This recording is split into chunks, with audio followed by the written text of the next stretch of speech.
This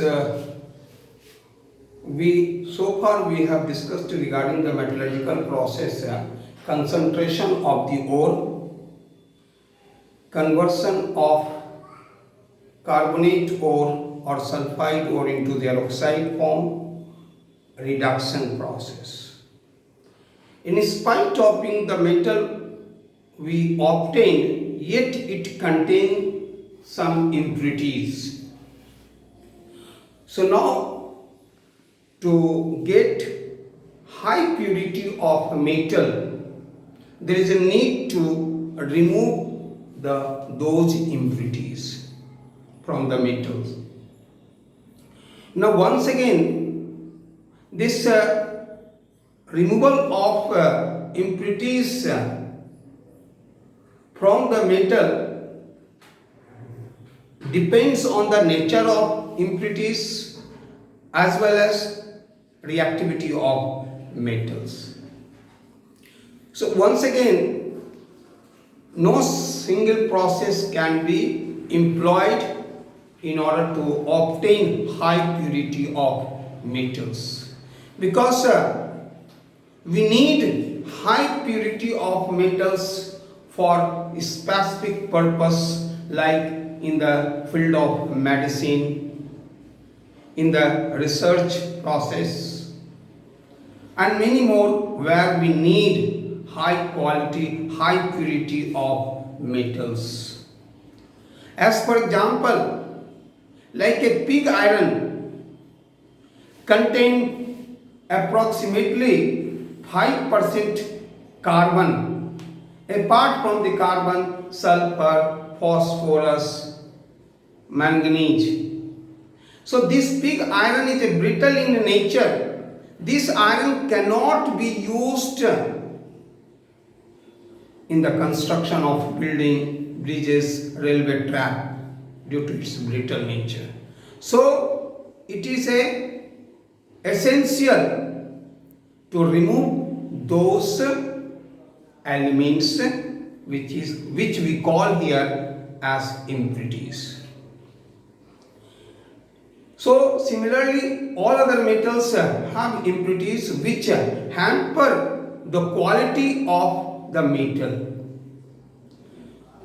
So though the very common method is an electrolytic refining process, but apart from the electrolytic refining, we will focus some other process also, like here liquefaction process, distillation process, oxidative refining and electrolytic refining. Once again, what is the refining? The process of obtaining pure metal from impure metal is called refining.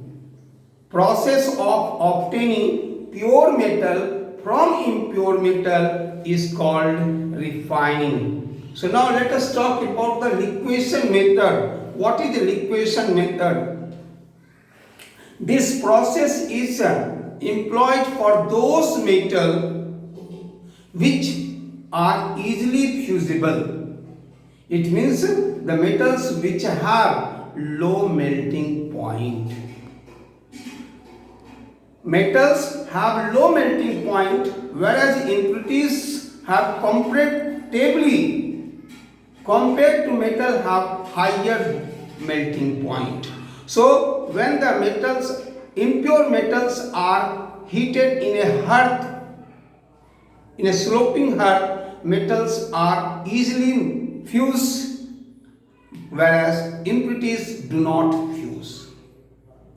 So the molten metals are allowed to flow along the sloping hearth, and the pure metal can be collected and the impurities remain in a hearth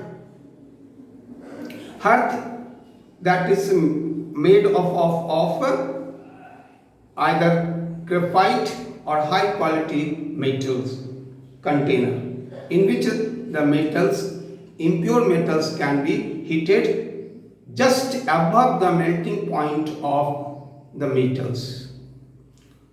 So metal like lead, tin and bismuth, metal like lead, tin and bismuth can be purified by the liquefaction process.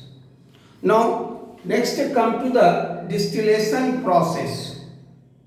The metals which have low boiling point easily convert into vapor form, volatile nature,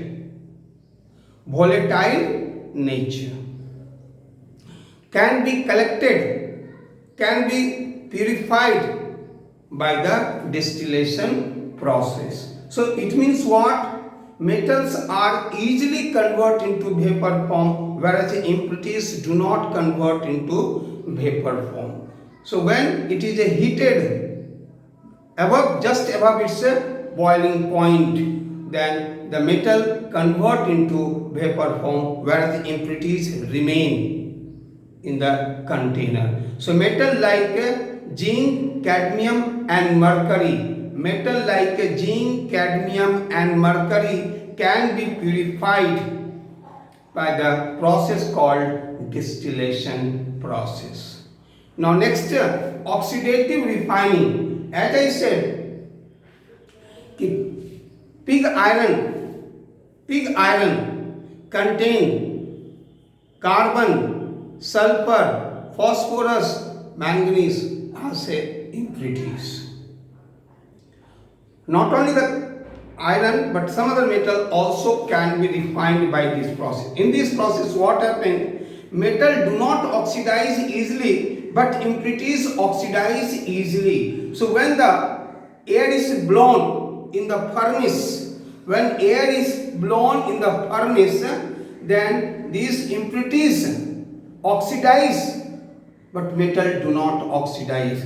So like a carbon, when combined with oxygen convert into carbon dioxide, sulfur convert into sulfur combined with oxygen convert into sulfur dioxide, phosphorus convert into phosphorus pentaoxide, manganese convert into manganese oxide.